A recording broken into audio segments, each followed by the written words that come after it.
এক ছিল সবুজে ভরা এক জঙ্গল। সেই জঙ্গলে থাকত লম্বা গলার একটি জিরাফ, নাম তার গিরি।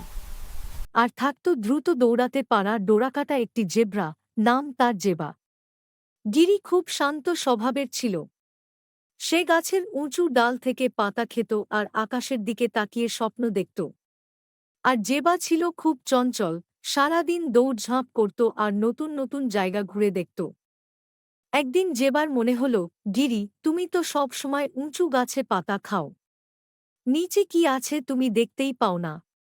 গিরি হেসে বলল, আর তুমি তো সব সময় দৌড়াও, কিন্তু দূরের পাহাড়ের ওপারে কি আছে তুমি জানো না। তখন তারা ঠিক করল, আজ তারা একসাথে অভিযান করবে। জেবা গিরিকে নিয়ে গেল নদীর ধারে, যেখানে নীল জল ঝিলমিল করছিল। আর গিরি জেবাকে দেখালো দূরের পাহাড়ের ওপরে রঙিন রামধনু। হঠাৎ তারা দেখল এক ছোট খরগোশ কাঁদছে। তার ঘরটা ঝড়ে ভেঙে গেছে। গিরি তার লম্বা গলা দিয়ে গাছের ডাল এনে দিল, আর জেবা তার দ্রুত পায়ে দৌড়ে ঘাস আর পাতা এনে দিল।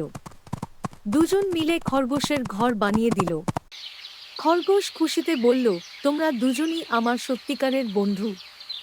সেদিন থেকে গিরি আর জেবা বুঝল, ভিন্ন হওয়াই আসলে তাদের শক্তি। আর তারা সুখে শান্তিতে জঙ্গলে বসবাস করতে লাগল।